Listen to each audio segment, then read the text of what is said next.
Now, this is the government you have. So it's your government. Deal with it.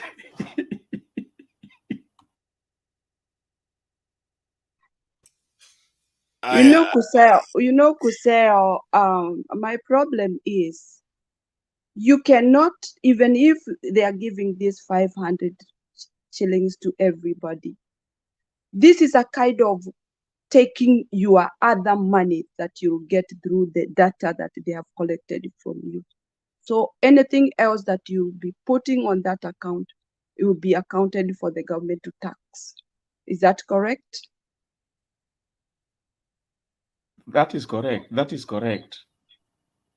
So that means, You see, Chepto, what I said earlier, for them to access your M-Pesa transaction, that in itself was some kind of a fraud, according to me. It is not right. But nevertheless, they have managed to do it that way. And you did hear, for example, when Chaka mentioned that he has tried it 4 times. Now, every time it appears on your M-Pesa transaction, to them they read it as call it a business transaction. And according to them, they have been at pains on how to tax the informal sector.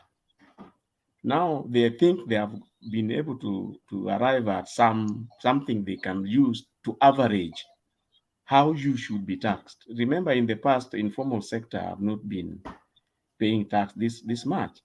And if you check the budget estimate, somebody is trying to say that they are actually trying to expand the tax bracket by roping you in.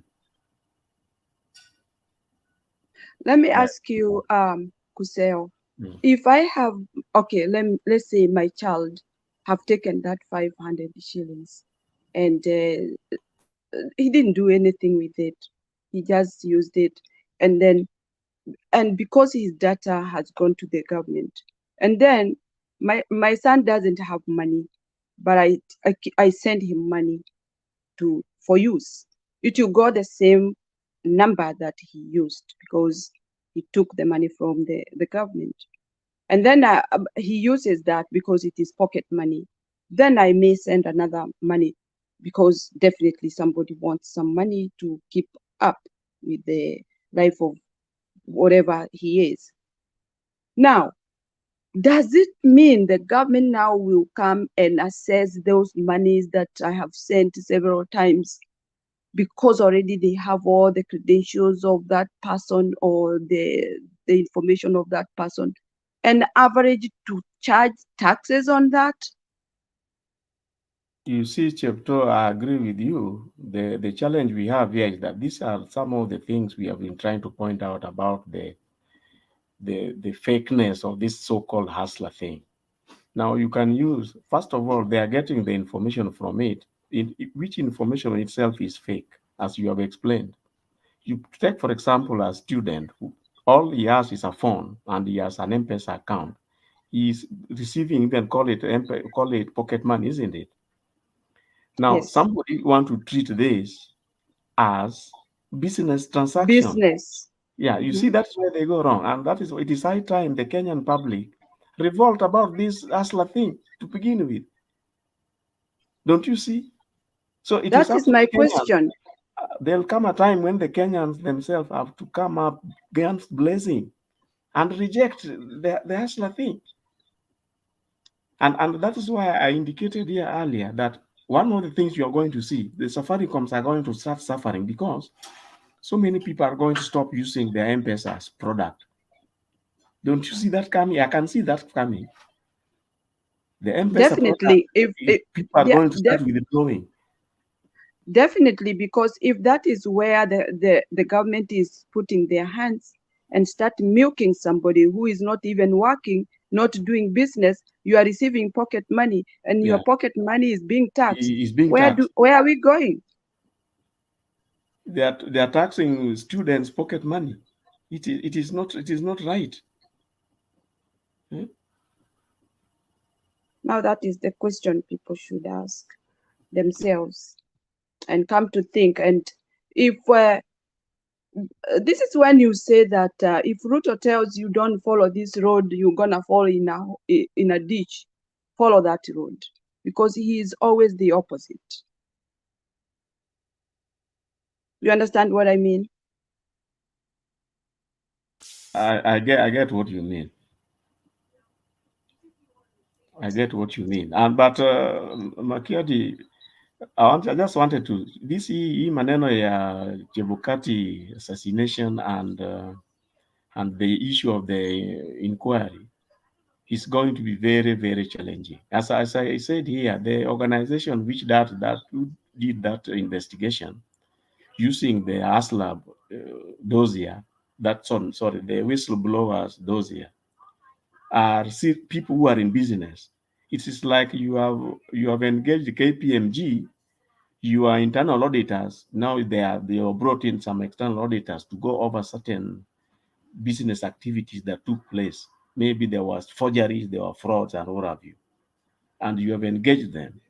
The only thing is that the way they obtained the data they have used for this investigation was through whistleblowing.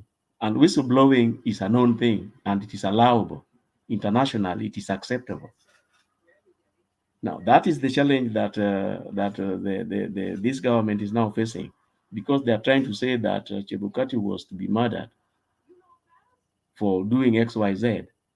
Now, maybe you should pray that they start that inquiry. Then this information will be validly acceptable in that inquiry to prove whether Chebukati is a hero that he claims he is or what. So they are in a fix. You see, Kuseo, there are things that don't add up. There are things that don't add up. Before I welcome Godfrey to speak, there are things that don't add up. Before Chebukati went to announce the results at Bomas, we were told somebody was trying to kidnap him. You know, make him disappear so that we have another person that can step in as a temporary chairman or chair lady or something, and announce somebody else. We have had people, witnesses, including the Archbishop of ACK, saying very well, categorically, that before Chebukati went to Bomas of Kenya, they passed through his home to pray for him. He called people, he called the clergy to his house in Nairobi to pray for him so that he can, gain courage to go to Bomas of Kenya and announce results. That is a story we've had. And then there's another story we come to learn later, that Chebukati was protected by the current president's security. Even as he was going to announce the results, alikuwa anachungwa na walinzi wa the former, wakati alikuwa deputy president, walikuwa wanamchunga hadi wakati ambapo alienda kuannounce results, na tuliona hiyo, we saw that, hata tuliona Bomas of Kenya. So I want you to ask yourself, as we continue to contemplate on this so-called circus of Chebukati getting assassinated, being kidnapped or whatever, and getting assassinated, as we continue to, ask ourselves these tough questions, how did the deputy president at that time get knowledge to an extent that he was able to extend or lend his security to Chebukati? What interest did he have at that particular moment? Did we have a predetermined election even before the results were announced? And that is why Ruto had to provide his security to Chebukati. These are But things that we should be asking ourselves. Ken, before you came, we did say here that you see the current president in the past he had been playing victim all over. But He went to Chatham House. Was it in the U.S. where he was saying how the government is planning to rig the election? Now, as Chepto have just said, it is always the opposite of what he says. He's actually the one who was planning to rig the elections. And in the beginning, personally, I did say here that if there is the deep end of deep state, that is where he was. In other words, he was deeper than all the other you could imagine deep state, so-called deep state. So everything, as you are predicting, was all planned. Right, my friend Black here reminds me that the deputy DP has access to intelligence. Ama umesahau. Black sijasahau, DP anakuanga na intelligence briefing, lakini William Ruto mwenyewe ndiye alikuja kwa TV akatuambia yeye hakuna mtu anampatianga intelligence briefing ya deputy, kama deputy president, na akatuambia kwamba alipiga simu, alipigia mkubwa wa security wa inaitwa intelligence simu mara mingi sana, amempigia simu mara mingi. He said it. There was no answer. Exactly. So wakati unakuja kutuambia hapa, we should reason from the point ambayo nyinyi mnatuletea. I mean, if you tell us ya kwamba you don't get security briefing, na wewe unakuja kuniuliza ya kwamba nimesahau deputy president anapatanga security briefing. Yeye mwenyewe alikuja akasema hana briefing, so inafaa utuambie wakati Chebukati alikuwa anataka kuwa kidnapped, ni nani aliambia Ruto ya kwamba Chebukati anataka kuwa kidnapped ndio amtumie security? Unless Chebukati na Ruto walikuwa wamepanga hiki kitu kitambo sana hata kabla uchaguzi ifanyike. Hapana tubeba namna hiyo. Godfrey, karibu. Thank you Makadi. So ni kitambo sana kukuona bwana. Mwisho ilikuwa wakati kwa na discuss mambo ya Chebukati na Geo locked something. Mama Chepto na Chaka Barezen. Okay, Makadi, on the issue of intelligence, I think we have to blame ourselves. In fact, we should blame our president our former president Uhuru, kwa sababu wakati walikuja wakadisagree with the deputy president, that was the time angekata hiyo communication na huyo deputy president kabisa, but inaonekana kuwa the things were happening in secret. Yeye pengine kwa anadanganywa, kumbe vitu zilikuwa happen in secret, na ajui jamaa anakuwa intelligence ya kila kitu, anaongea na kina Chebukati, anapanga mambo zake. Ruto yani Uhuru amekaa tu anakunywa pombe akilewa. We have to blame ourselves. Huyu jamaa alitumesa sana, our president Uhuru alitumesa sana. Okay, there's something I wanted to talk ambao Kusawa amesema on the issue of Chebukati being adopted auliwe. This is the propaganda ambao Ruto anatumia.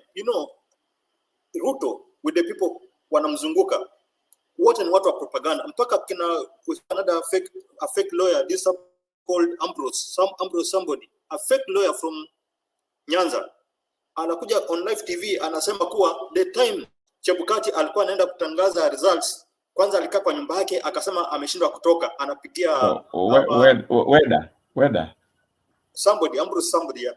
Ambrose Weda. He talked on the live TV akasema kuwa Chebukati called religious people from his house wakuja wamuombe kwa sababu alikuwa ameshindwa kuenda. Alafu tena akaongeza uongo kuwa the time walitoka kwake walitumia gari ya au religious people, religious elders ndio walitumia gari yake, na on the way wakiwa wanaenda Bomas kuna gari moja sports Range Rover ilikuwa inajaribu kuwa block kila time. And he's talking on the live TV na anajua kabisa ni uongo, anadanganya. And these are the people ambao wamezunguka huyu president. President Ruto, on my side, okay, on my view, not my side, on my view, we should not be discussing right now anything kuhusiana na government yake. I think right now we have results, the two results ambao tunaamini vilifanyika, and we know that Ruto hakushinda kura, Raila alishinda kura. So I think we should give people hope, and we should now discuss on what for and what will happen wakati Raila anakuja. What will happen? What next for Raila?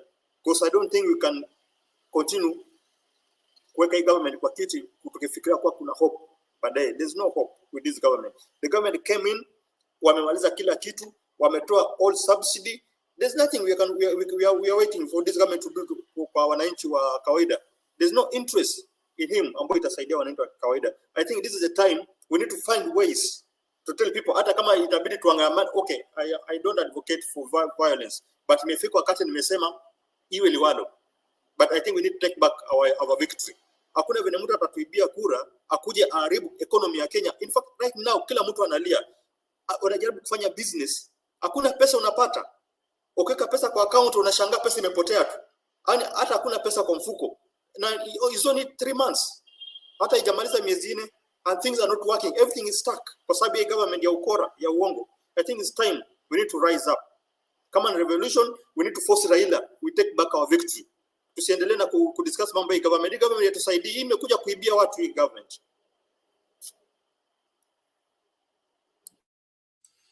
Haya, thank you Godfrey. Wacha ni Chaka umedrop, karibu.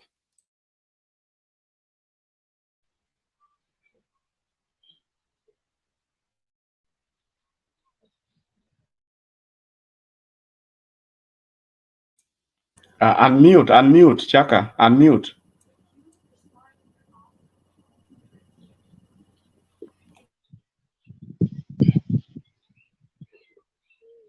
Hapa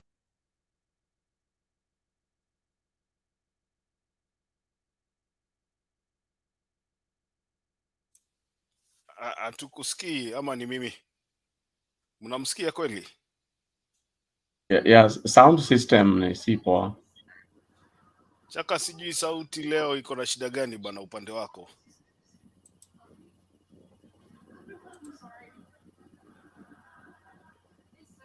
Mimi simsikii bwana. Apande kwa huo mnazi uko hapo. Chaka, hatukusikii bwana. Leo shida ni nini bwana? Ndugu yangu. Haya, awacha jaribu kutoka kwanza hapa. Utatoka alafu rudi.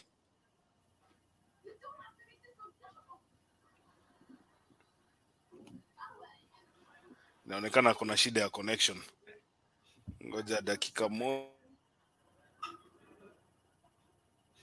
Anglican Church Archbishop Jackson Ole Sapit had been in touch with Chebukati. Very tense. He was just walking across the sitting room. The wife and the daughter were in distress, and all what we did was, we never asked the details what was happening, but we can see the agitation. So we prayed, and then he said, we can now go to Bomas together. He was in need of that prayer. This was a man who had spent several hours of the previous night at the Bomas of Kenya in meetings. A man who had been informed of an NSAC delegation seeking his audience. That was our major concern, and even our major worry. We were asking ourselves, at this hour, why was he not in Bomas? But because he did not know the details, he did not disclose to us any details. All what we did is to offer prayer. Unasikia hiyo story, unknown scripts, vile hiyo story inageuzwa kila siku. Huyo ni Archbishop anasema yeye aliitwa kwenda kufanya maombi kwa Chebukati. Alafu wakati walimuombea, he was in a bit of distress, na baada ya kumuombea wakaandamana pamoja kuenda Bomas. But the Archbishop is not very honest to tell you about why walienda huko. Yeye anasema Chebukati aliwapigia simu akawaambia ninahitaji maombi, so kujeni kwangu muombe. And this is a person who was supposed to be at Bomas tallying the results na wale commissioners wengine. So sisi tunalaumu our commissioners, tunawaita the Cherera 4. Walikuja wakasema sisi hatukubaliani na haya matokeo ambayo Chebukati amekuja nayo, tukawaona wabaya. Sasa saa hii Chebukati hata hakukuwa Bomas wakati tallying ilikuwa inafanyika. Yeye aliitisha maombi na baada ya kuombewa akaenda kutangaza uchaguzi. Unataka uniambie hizo results zenye alikuwa anaenda kutangaza alikuwa ametoa wapi? Can I say something? Can I say something, Makiadi, please? Yes. This guy was in distress kwa sababu hakujua ni nini itatokea akienda kufanya hiyo maajabu ya ulimwengu alikuwa anatarajia kufanya. That is the distress he had. If he had it, if he had distress, it's what is going to happen to me once I announce this, and as I take this away from the winner and announce it in the Bomas of Kenya. Am I going to be killed? Will there be fight? What will happen? That is the distress, I would say. It is my opinion, Makiadi. Yes, Godfrey. To add something to Mama Chepto, to confirm the same distress, kumbuka vene nani walisema the other kinagulie. After releasing the results, wanasema walitoka wote, wawili watatu, wakaenda kujificha on a unknown place. Na kwenda kujificha, walizima simu yao wakacha Bomas. Sasa pale bali walienda walikuwa wanaangalia TV kuona kama watu watauana ama watu watauana. Yani when situation inaendelea unaona kabisa walikuwa wamepanga hii kitu. Ni kitu kimeshapangwa tayari. Chebukati mwenyewe anakuja with the results ambazo hazijulikani zimetoka wapi. We had an extra day ambao ilikuwa akuje akijua kama kuna pressure angewakul wote down akasema basi tulie paka kesho, we discuss, we agree on this results, kama ziko sawa tutangaze, kama ziko sawa tuone tutafanya nini. But why was he in a hurry kutangaza, yet we had another extra day ya kutangaza? Mbona watu wakazima simu zao, wakaziwacha bomas, wakaenda kujificha on a known place, alafu wanaangalia kama watu wanauana ama watu hawauani, wakakaa for 3 days wakiona hakuna mtu anauana ndo wanatoka sasa. You know, and the script inaonyesha kabisa hapa. Bado zangu ni kidogo, naomba nichangie nitoke. Endelea. Unajua Makiadi na ndugu zangu hapa, ukweli ni kwamba hakuna haja ya kubembeleza hii serikali, kwa sababu hii si serikali imechaguliwa na wananchi, na kuthibitisha hilo ni kwamba hii ni serikali ambayo imeweza kufanya mipango yake, imefanya mipango kuweza kupata uongozi.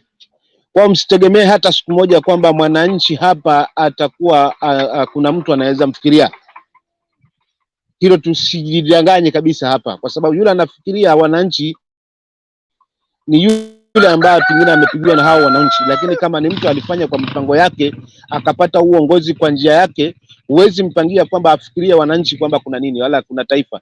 Yeye atafanya kile kwake ataona ni sahihi, kwa sababu uongozi anajua vyenye alipata, dharuba aliyopata na ujua yeye mwenyewe. Na ndiposa tunapitia haya, tumepitia ya GMO tukayashuhudia. Na hapo ndio kwanza hii serikali inaonyesha kwamba haina haja na Mkenya wa kawaida. Ni bora afe, ni bora aingie magonjwa, lakini wao sustain na wabaki pale kwa niaba yao ya kurudisha pesa zao na kutengeneza mapesa. Kwa hapa tukusema hapa tunalumbana, tunafanya nini, tunazungumzia hapa, hakuna cha msingi. Ni Mkenya azinduke na tuhakikisha hawa watu tumeondoa katika huu uongozi. Ndivyo tutakuwa, maana Makiadi kidonda kuachana na inzi ni kidonda kupona, lakini kama kidonda hakitakuwa kimepona, basi inzi usitegemee kwamba litakuwa mbali. So sisi wa Kenya kuhakikisha tumeondoka katika hii hali ni kuhakikisha hii serikali tumeotoa, kwa sababu haina imani na mwananchi wa kawaida, na ndiposa wamembebesha huu mzigo na bado watamkandamiza. Kama nilivyotangulia kuzungumza tangia juzi kwamba lengo la hii serikali iko hapa ni kuhakikisha mwananchi amenyamazishwa kabisa. Kadri anavyokuwa na shida zake na njaa zake, ndivyo ambavyo ataweza kutumiwa vibaya zaidi, na hata kuwa na sauti ya kuzungumza.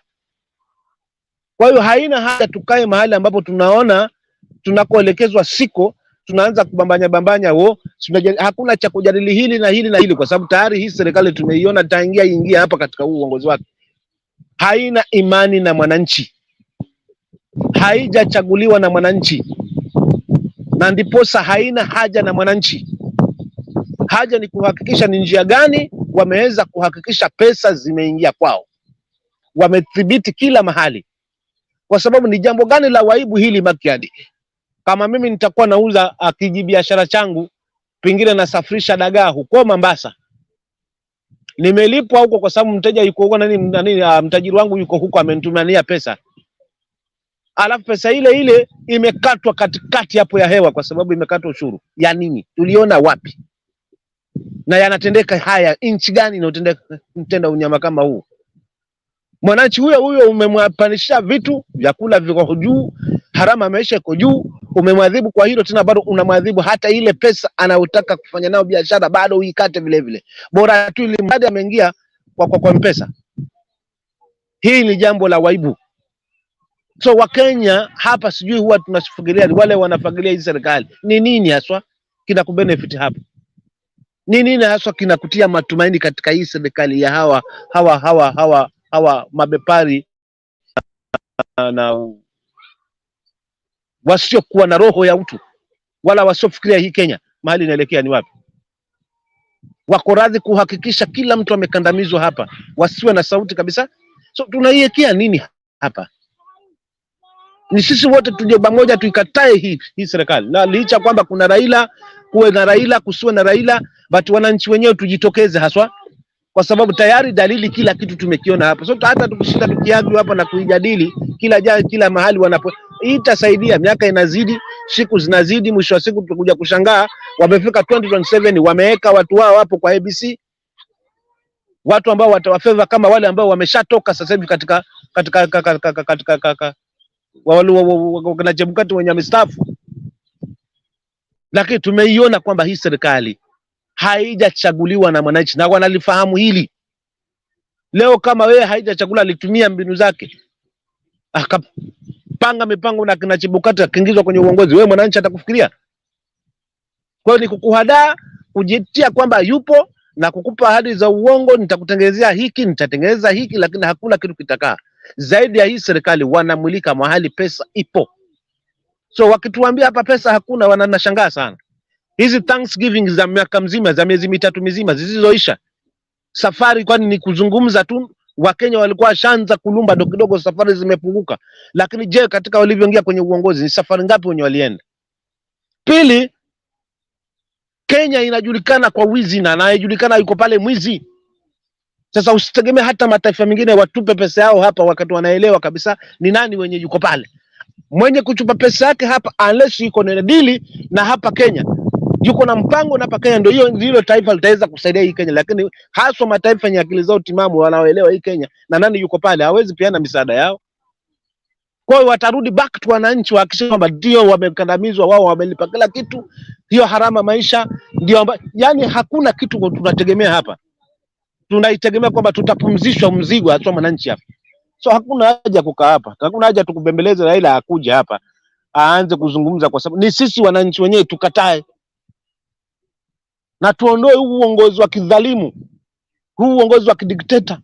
Tukatae kabisa kwa kauli moja, hatutaki, ondokeni katika ofisi. Tuangalie mtu ambaye ataweza kusimama hapa. Ni bora haswa hata tu leaded by military, turudi huko kwa hizo nchi zingine bana 10 kuliko watu na mtu ambaye ni muongo. Tuwe na mtu ambaye hana utu, hana roho hata chembe chembe ya utu. Maki hadi mimi nitakwamia pale, kwa sababu ninasikia kitu ndani ya moyo wangu kabisa. Hatuwezi fanyishwa biashara kama malundukeni wa Kenya bwana. Tena bado kwa hapo unasimama Ruto, unashangilia nini?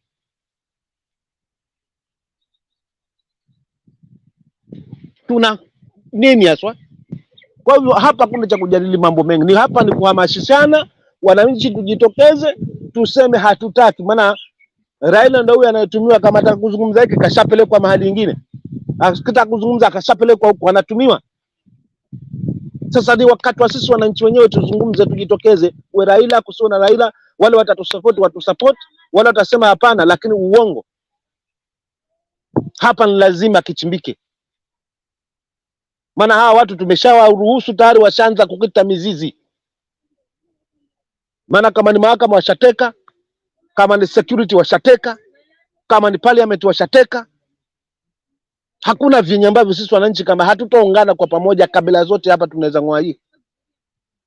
Tunaweza ngoa hii nani hii serikali mamlakani. So ni nguvu yetu, umoja wetu, na kuhakikisha tunafikiria ni wapi tumetoka na ni wapi tunaenda. Lakini msitegemee itakuwa na imani na mwananchi wa kawaida. Mwananchi wa kawaida atanyonywa tu, na Mkenya atabebeshwa mzigo atake asitake. Maana lengo la hao watu ni kufikiria mahali pesa ipo. Walipora na watapora. Na kwa sababu wako katika mamlaka, hamwezi wafanya chochote. Mimi nikwamie pale. Asante Chaka. Unajua saa ingine ninasikia watu wakiongea hapa, inasemekana ati it was clear. Ndugu yetu Charles anasema it was clear that to all that Chebukati, including Chebukati, that the government wanted to capture him. At that time it was getting help and protection from all any corner.